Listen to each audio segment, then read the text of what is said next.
Quero falar sobre alguns indicadores que nós precisamos estar atentas com relação às nossas finanças.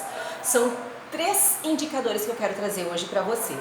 O primeiro é o indicador de capacidade de gerar poupança. Eu fiz algumas anotações aqui para você, olha só, não é pouca coisa.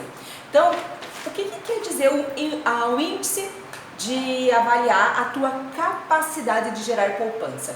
Ele quer dizer o seguinte, que você precisa saber se você tem capacidade de inserir no teu orçamento um valor que vai gerar recursos para você, a poupança, uma reserva. Então, dentro do teu orçamento, com todas as tuas despesas e receitas, a gente vai fazer um cálculo bem simples. Então, o cálculo para você saber se você tem capacidade de gerar poupança é o seguinte: você vai pegar o total das tuas receitas menos o total das tuas despesas, certo? Aqui não existe um número ideal, mas recomenda-se 20%, seria um percentual assim bom, considerado um índice interessante para você ter de capacidade de gerar poupança, certo? Então assim, faz esse cálculo, pega, se você é uma pessoa que você leva tudo anotado, registrado, você tem os números assim à tua mão para você saber se você tem essa capacidade de geração de poupança, certo? O segundo índice que eu quero trazer, o segundo indicador que eu quero trazer para você aqui, eu acredito que ele seja um dos mais importantes no momento, pela questão assim de muita gente estar nessa situação. E o segundo índice, o segundo indicador é o de endividamento. Então, como eu disse, eu acredito sim que esse hoje seja assim o ideal, você realmente ter registrado, ter controlado a tua geração de receita e a tua geração de despesas, os teus gastos, os consumos, para que você entenda em que situação você se encontra no momento. As condições favoráveis no indicador de endividamento é você ter comprometido 30% do seu orçamento. Isso quer dizer que você estará dentro de um índice, dentro de um percentual administrável. Você vai conseguir administrar a tua vida financeira, honrar com os teus compromissos já assumidos. Então, dentro de 30%, eu já vou te dizer como é que faz o cálculo, segura aí. De 30% a 35%, você tem que dar uma analisadinha, fazer uma avaliação, se não tem que dar uma reduzida em algum gasto ou segurar um investimento, segurar um pouquinho em alguma coisa, gerar uma renda para você ficar dentro do indicador administrável, que é 30%. Então, de 30% a 35%, dá uma olhada criteriosa aí, passa um pente fino antes de você chegar dos 35 aos 40, porque aqui você está chegando num risco imenso de se tornar um inadimplente. Beth, o que é um inadimplente? Endividado, eu, você, os brasileiros, 99% somos ou estamos endividados. O que seria? Eu gero gastos, eu gero compras antes de pagar, ou seja, eu gero parcelas na minha vida. Então eu tenho parcelas daqui, carnê dali, eu parcelo o perfume com a vizinha, eu compro o sofá, eu compro o eletrodoméstico, sei lá, o liquidificador. Então eu gerei um endividamento, eu tenho parcelas para pagar. A questão do inadimplente vai um pouquinho mais longe. O inadimplente ele já não está dando conta de fazer alguns pagamentos. E aqui você está no risco de se tornar um inadimplente. Então o inadimplente ele já não vai dar conta.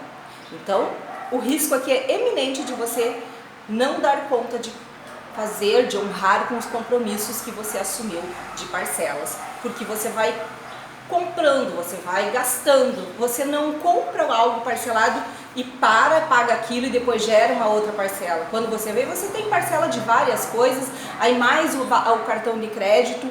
Isso se torna um hábito vicioso e chegamos no terceiro indicador, ou na terceira situação, melhor dizendo, que é o super endividado. Então, de 40% para cima, você já está no super endividamento. Aqui você está, meu amigo, minha amiga, na bola de neve. Na verdade, você é a bola de neve. Então, se você fizer esse cálculo do índice de endividamento e perceber que você está acima de 30%, é melhor você sentar, é melhor você avaliar os teus hábitos, o seu estilo de vida e, se precisar, corre pedir ajuda. Não é feio pedir ajuda. Feio é você não honrar com os teus compromissos que você, já que não planejou a compra, agora você precisa se organizar para planejar o pagamento. Porque você assumiu esses compromissos de pagar depois, gozar de um serviço ou de um produto ou de um lazer antes. Então, você tem que honrar. Dentro do indicador de endividamento, então, você tem essas situações, que é 30% dentro do administrável, 30% a 35% você precisa cair para a parte administrável, que é 30%, de 35% a 40% você já está em risco de inadimplência, e 40% você já é, literalmente, uma pessoa com problemas financeiros, você já não dá mais conta, a bola de neve, você está envolvida nela. E como você faz o cálculo para saber o teu indicador de endividamento? Você vai pegar as tuas dívidas mensais, então todas as suas dívidas mensais, vai dividir pela receita. As dívidas aqui são os teus passivos, são os teus compromissos, as tuas obrigações. Então tu vai pegar todas as tuas obrigações, todas as tuas dívidas, todo o teu passivo e vai dividir por toda a tua receita, que é o teu ativo, é o dinheiro que entra ali para você. Então tu vai somar todas as tuas receitas para ver. Fez isso, pegou a dívida, as dívidas, dividiu pelas receitas, as despesas, enfim, e multiplica por 100. Você vai ter o teu indicador ali. Então, tem que caber no teu orçamento quando você assume compromissos financeiros. Tem que caber, tá? Isso é uma responsabilidade de quem faz essas compras. E vamos para o terceiro indicador, que é o indicador de liquidez. Beth, o que quer dizer esse indicador de liquidez? Quer dizer o quanto você pode, o quanto você tem de liquidez para cumprir com seus compromissos básicos de viver, para viver. Então, se você tem bens que você tem condições de convertê-los em dinheiro imediato, esse é um líquido, esse é um valor de liquidez. Quais tipos de liquidez nós temos aqui? Se você tem dinheiro na conta corrente, na poupança, são alta liquidez. Alta liquidez você tem aí, porque você vai lá e saca o dinheiro da conta corrente, você vai lá e saca o dinheiro da poupança, não é isso? Se você tiver dinheiro no bolso, isso aqui é o top do auge da liquidez. Você tem dinheiro na hora.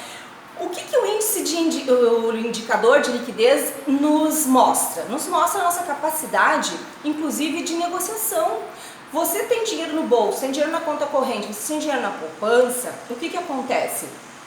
Você tem condições de negociação, se você está para fazer um investimento, se você quer comprar um carro, se você quer comprar um móvel, se você quer comprar um imóvel, se você quer fazer alguma compra de melhora ou de manutenção na sua residência, o indicador de liquidez mostra para você a tua capacidade também de poder de negociação.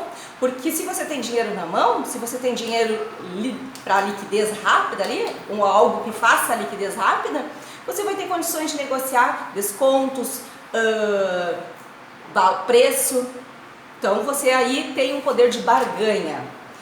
E o que seria tipo assim, baixa liquidez? Baixa liquidez são algumas aplicações que a gente faz, por exemplo, aplicações que você vai mexer daqui a um ano, que você só pode sacar daqui a um ano, daqui 2 anos, daqui 5 anos. Isso são baixa liquidez, porque você não consegue fazer virar dinheiro da noite para o dia ou imediato. Então, algumas coisas, um imóvel também é altíssima baixa liquidez, porque você não vende um imóvel da noite para o dia, um carro. Então, tudo que tu tiver condições de transformar em dinheiro imediatamente, você tem alta liquidez nas mãos. Tudo que você não conseguir transformar em liquidez quase que imediatamente, é baixa liquidez, certo? E como é que você faz esse cálculo de liquidez? Como que você sabe se o teu indicador de liquidez tá liquidez? Você vai pegar todos os ativos de curto prazo, aquilo que você pode transformar em dinheiro rápido, então você vai somar tudo isso e você vai dividir pelo passivo, que são as tuas obrigações de curto prazo. Vamos considerar aqui curto prazo até 6 meses, então todos os ativos que você tiver, que você possa transformar em liquidez até 6 meses ou rápido, e todos os passivos, as suas obrigações, os teus parcelamentos, os teus pagamentos que devem ser feitos até 6 meses. Vamos considerar curto prazo aqui para você fazer esse cálculo, então, certo? Então, soma todas essas despesas, esse passivo de curto prazo, que então são tudo que tem dentro até 6 meses, os ativos de curto prazo, que são as tuas receitas, aquilo que tu pode transformar em dinheiro imediato, você vai dividir o ativo pelo passivo, certo? E aí você vai ter um indicador. O ideal aqui, o adequado, é ser superior a 1. Se der superior a 1, você está com um indicador de liquidez top, ok? Espero que tenha contribuído, espero que tenha valido a pena me ouvir. E se você gostou, deixa o teu like, salve esse vídeo para ver várias vezes para você entender os passos que eu dei aqui.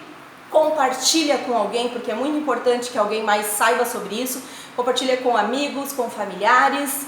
E especialmente deixa teu comentário, porque para mim é muito importante saber se eu estou contribuindo com você, certo?